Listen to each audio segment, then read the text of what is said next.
우리는 어떻게 하면 복된 인생을 살 수 있을까요? 복 있는 사람은 하나님이 원하시는 길을 가야 한다고 합니다. 그럼 하나님이 원하시는 길은 어떤 것입니까?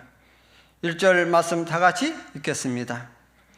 복 있는 사람은 악인들의 꾀를 따르지 아니하며 죄인들의 길에 서지 아니하며 오만한 자리에 앉지 아니하고. 아멘. 먼저 죄인들의 길로 가지 아니해야 한다고 합니다. 많은 사람들이 본성적인 욕망에 이끌려 악인의 꾀를 따르고 죄인의 길에 서며 결국 오만한 자리에 주저앉는 넓은 길을 선택합니다. 그러나 복 있는 사람은 그 길이 하나님이 원하시는 길이 아님을 알기에 거절합니다.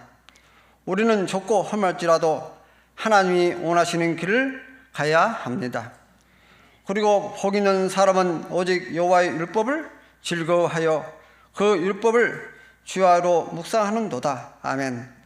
여호와의 율법은 우리가 의롭게 살 수 있는 유일한 삶의 기준이 됩니다.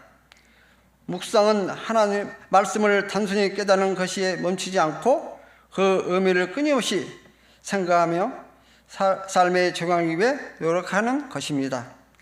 우리는 밤낮으로 하나님이 정해 주신 말씀을 즐거워하고 모든 순간 말씀을 따라 진리의 길을 가야 합니다.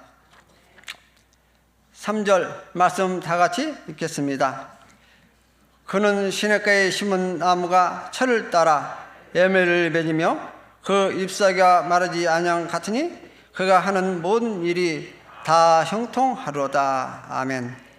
시냇가에 깊이 심긴 나무가 철을 따라 열매를 맺고 그 잎사귀가 마르지 않듯 복 있는 사람도 이와 같습니다.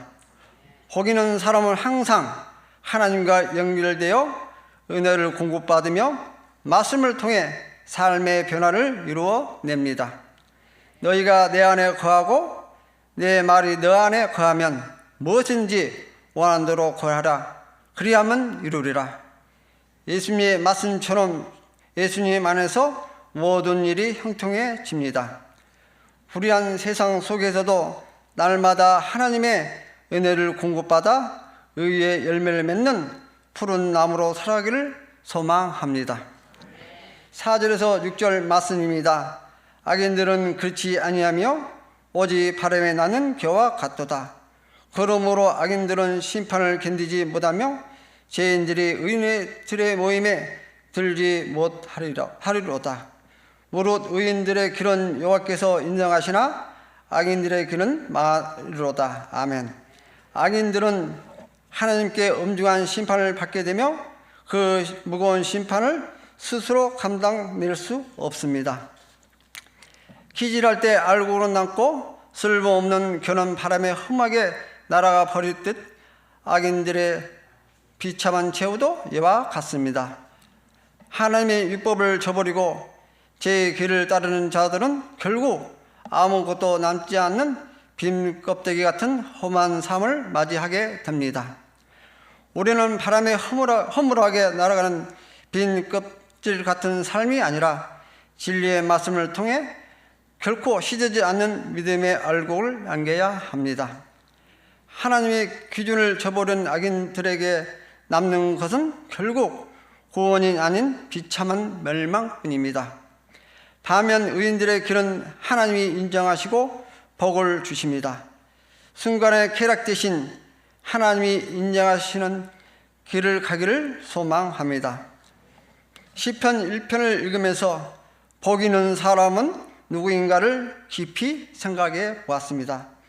복 있는 사람은 악인들의 꾀를 따르지 않고 죄인들의 길에 서지 않으며 오만한 자리에 앉지 않는 사람이라고 말씀합니다. 그리고 오직 하나님의 말씀을 즐거워하며 날마다 묵상하는 사람이 복 있는 삶이라고 가르쳐 줍니다. 저는 이 말씀을 묵상하면서 저는 하나님께서 제 삶에 베풀어 주신 어떤 만남의 복인지 생각해 보았습니다. 제가 중학교 2학년 때 갑자기 머리가 아파서 수업을 마치자마자 학교에서 집으로 돌아왔습니다. 그런데 집이 사라지고 집 주위에 집들이 모두 사라지고 벌판으로 변해져 있었습니다. 그 순간 앞이 캄캄하고 조금 있다가 하늘이 노란색으로 변하는 충격을 받았습니다. 그 충격으로 제 몸이 많은 변화가 일어났습니다. 그리고 세상을 원망하게 되었고 마음속에 분노가 가득 찼습니다. 그 분노를 이기지를 못해 이유 없이 친구들과 매주 싸우며 살고 있었습니다. 그때 생각하면 저는 죄인의 길로 조금씩 걸어가고 있었습니다. 그때 하나님께서는 한 사람을 제게 보내주셨습니다. 훗날 목사님으로서 장신대학교 이사장님을 역임한 고시영 담임선생입니다. 어느 날 당선생님은 여러 학생들 앞에 저를 불러 세워놓고 이렇게 말씀하셨습니다. 너는 비겁한 사람이야. 싸우려면 너보다 강한 사람이었지. 왜 약한 친구들을 괴롭히냐. 그렇게 살면 안 된다. 그 말씀을 제 마음에 깊이 찔렀습니다. 저는 그 날 마음속으로 다시는 약한 사람을 괴롭히지 않겠습니다 하고 굳게 다짐했습니다. 그리고 아이러니하게 그 이후에 제 육체도 더 이상은 크지 않았습니다. 돌이켜보면 그 훈계가 단순한 꾸중이 아니라 하나님께서 저를 제 길에서 돌이키게 하시는 은혜였습니다. 저는 그 만남이 없었다면 가득 찬 분노로 더 큰 잘못을 저질 수 있겠다는 생각을 합니다. 하나님께서 저를 지켜주시는 것입니다. 두 번째로 하나님께서는 회사 대표 사면을 통해서 저를 훈련시켰습니다.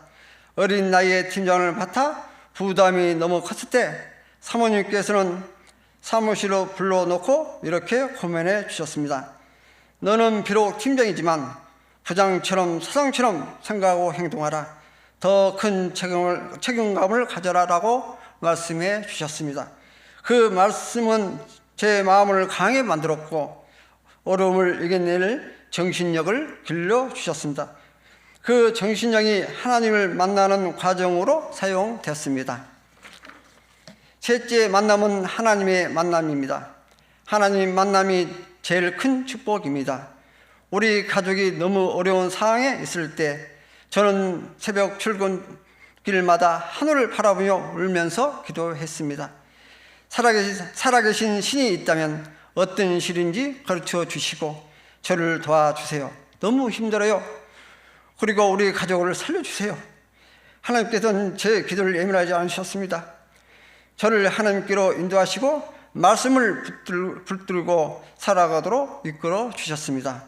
지금 돌아보면 하나님께서는 제 인생의 모든 과정 속에서 사람들을 통해 제 길에서 지켜주셨고 제 마음을 변화시켰으며 결국 하나님을 만나게 하셨습니다. 그래서 저는 시편 1편을 읽을 때마다 복 있는 사람은 돈이 많은 사람이 아니라 하나님의 인도하심을 받고 말씀을 따라 살아가는 사람이라는 것을 깨닫습니다. 사랑하는 성도 여러분, 우리 모두 하나님의 말씀을 주야로 복사하며 시냇가에 심은 나무처럼 하나님께서 기뻐하시는 열매 맺는 삶을 살아가기를 소망합니다. 아멘. 다 같이 기도하겠습니다.